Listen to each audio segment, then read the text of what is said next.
Hey guys, it's been a while, and just life getting in the way and starting a new semester, so sorry for the wait. If you have been waiting, if you have, I apologize. If you haven't, good on you.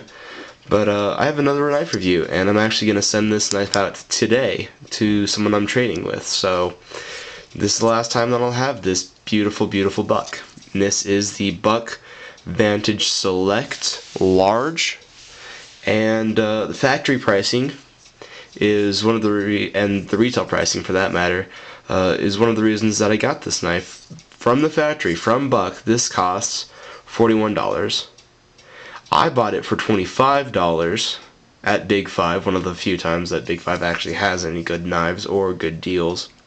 And what makes that even more impressive is that if you look on the blade, I'm not sure if I can get you to focus.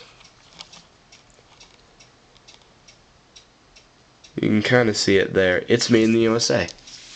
This is a USA made knife that comes in under the $50 mark. Actually under the $30 mark if you look around. So this is a very, very good value for money. There are some things that I would like if they did differently, but overall the design, the fit and finish, the quality of this knife, the quality of Buck in general as a company, I really like Buck as a company, is absolutely superb. So let's get on with the review. When you open up this 3 1/4 inch stainless steel blade, you will see, well actually you won't see because there's no markings on it, but it is a 420HC steel, which in these days of, 154CM, VG10, S30V, S35VN, ZDP 189, all these super steels, LMAX, Infi, 420HC kind of seems antiquated and even kind of cheesy. Don't let that fool you. Buck knows how to get the best from this steel. They've been using it probably since they started using stainless steel. They know how to heat treat it. They know how to grind it. They know how to get the most from the steel. Are you gonna have to sharpen it a little more than the other steels I mentioned? Yes. Are you probably a little more like to get some rust on it than say VG10 or S30V? Probably. But overall it's a very usable steel. It's not great, so probably shouldn't even say it's very good, but it's a very usable steel. The edge retention is very good for the steel, and I mean, yes, you're gonna have to sharpen it more, but we should take care of our knives anyway. I like to do a daily go over. If I've used the knife, I pretty much hone it or sharpen it, depends on what it needs. So constant maintenance will serve you much better than letting it go to a butter knife and then trying to bring it back. Just saying. So 420HC blade thickness, I actually cannot find the spec for that, but it is relatively thick, which is actually a good thing because that gives you a very strong tip that actually is fairly pointy. So it's a good mix of strength and pointy precisionness, I guess. And because it is very thick, you might think it isn't a very good slicer, but because of the grind, which is high hollow ground, you get a very, very effective slicer. It's very efficient, it's very easy to slice, it passes through material very well. It's a very nice knife to use because it is so easy to go through material.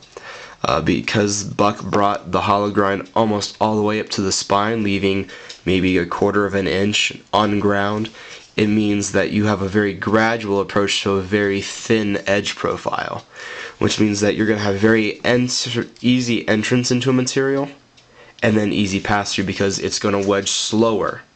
And it is a very broad blade, which means that it's going to spread that material over a longer distance instead of trying to wedge it open in a very short time.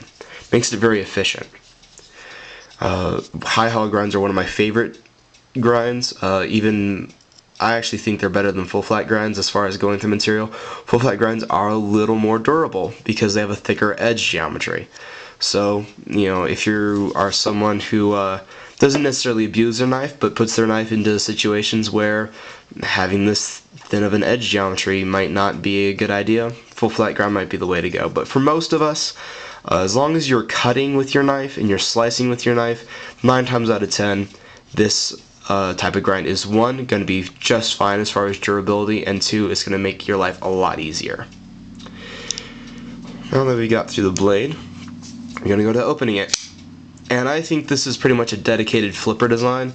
You can see there is a hole there, but when you close it, part of that very small hole is even right away occluded by the handle. You can open it slowly, but I mean, I've used Spydercos and Benchmades, and in left-handed don't even think about using the deployment hole, because even on this side, where it's pretty much free all the way through, and you basically can only open it slowly, on the left side, it's even hard to open slowly because the liner lock is proud as opposed to the handle scale, and it includes the hole. So lefties, if you do choose this knife, and the pocket clip is reversible, just kind of a aside, but then I would suggest using the excellent flipper. The flipper is very good, it's very smooth, it's very easy to use. It's not like some flippers that you kind of have to use a wrist flick. I mean, just finger tension. Okay, that was bad. As long as you're purposeful with your draw, it will come out very quickly and very nicely. The one thing I kind of have not a problem with, but not really sure how this black magic works, but there's no stop pin in this knife for the blade. It's either one, there's a pin inside here that holds it in place. I doubt that. I think what it is they designed the liner lock so it would both take positive and negative force. It's a very strong lock. I mean, there's no movement in any direction. That's both the pivot point and the liner lock working, so I haven't had any problems, and I've used this knife carving, I've used it opening packages, cutting lots of cardboard, which that edge didn't really hold up very well in cardboard cutting, but almost no edge does. And don't worry, that's my computer, not yours. So yeah, a flipper design, and then there's no stop pin, so I'm not really sure about the long-term durability. If you're using it for really heavy cuts or really heavy work, not really sure how durable that lockup would be. I have only had this knife for about 2 months, and I haven't, wailed on it, so durability is kind of questionable in my opinion. As far as out of the box, if you're going to use this for everyday kind of tasks, this is the large, by the way. There's a small that is just under 3 inches. I think it's like 2.9 inches, so it's legal in most jurisdictions. So if you're going to use this just for EDC, then I don't really see a problem with the durability. It's probably going to last you your lifetime. It's a buck. It has a lifetime warranty. If it does fail, as long as you're not being stupid with it, they'll replace it. Buck has excellent customer service. It has a flow-through design, as you can see, with a steel backspacer. And actually, if you take a look inside, you'll see that the liners, let me see if I can get the liner lock out of the way, the liners on both sides are not at all milled or drilled out. That's kind of a miss on Buck's part, because the weight on this is 3.7 ounces, which is relatively good. But I have knives, I'm thinking specifically of the Spyderco Endura, that have another ½ inch of blade length on this knife and weigh less.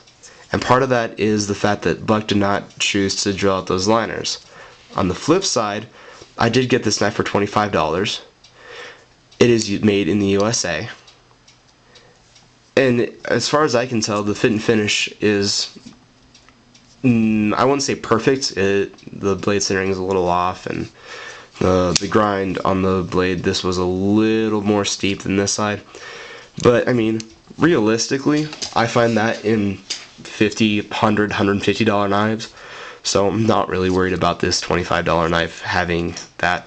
But I think buckets should still mill out those liners as much as they can. I mean, it's a very sturdy knife, but it's also very heavy. So I think if you just drilled out at least one side of the liner, you could get it down to 3.5 ounces, 3.2 ounces, take a whole ½ of an ounce off, and that would be very noticeable in this and in the smaller version. So kind of a miss there. Which brings me to the pocket clip. Pocket clip is very good, carries very deep in pocket, very discreet. It's kind of slim, so it almost looks like a pen if you live in a knives are technically legal, but we're not real friendly to them kind of place. This looks very good. It has the buck anvil symbol on it, very handsome. It's held in by two Torx bits, two Torx screws. Just take those out, flip it over, put them back in, and you'll have a lefty knife. If you are a lefty that's okay with using a liner lock and a flipper. So the pocket clip, very good. The handle scales are Zytel or fiberglass reinforced nylon. They are called black, but to me they almost look blue, like a really dark navy blue. So there's that. Very handsome knife overall. The Zytel works very well when it's dry. And the ergonomics of the handle, which I forgot to mention, are absolutely perfect in my opinion. The kind of semi-coffin shape, almost hourglass coffin shape handle really is perfect for almost every size hand. So if you have a smaller hand, it's still going to fit you well. I have medium to large size hands. There's a little bit left, so if you have large to extra large hands, this might not be a very good fit, because that's where it fits on me. But for most hands, the ergonomics on this knife are superb. Zytel is another kind of cost-saving measure. It is CNC milled here, which makes it a very cool design, a very handsome design, but there's almost no traction on this knife when it's wet.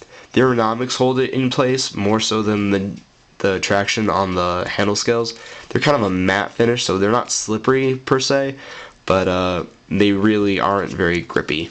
And when they're wet, it gets worse. I would like to see either really good texturing on the handle scale, but then you also lose the handsomeness of this knife and the ease of getting it out of your pocket without ripping your clothes with the pocket clip.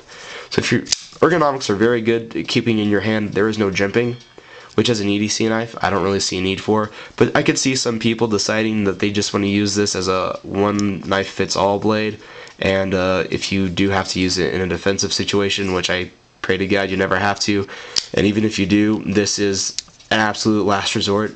Like, people say your gun's your last resort.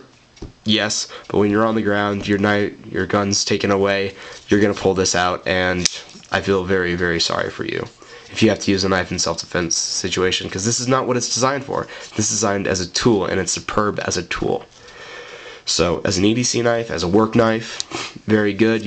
If you want a little higher class, there are two classes above it. There's the Pro model, which has kind of a polished G10 handle of the very same design with an S30V blade, and the Avid I think has 154 cm, but I'm not sure. So Bug Vantage Select, large, very good ergonomics, decent blade steel, awesome grind. You can pick one of these up for $30. You can pick up one of the S30V versions for $40 to $50. Why not get one? It's made in the USA. It's very inexpensive. It carries incredibly well. You can get the small version if blades over 3 inches aren't in your jurisdiction. I mean, it's an absolute, almost perfect EDC knife, and from a great company. So, Bug Vantage Select, definitely recommended.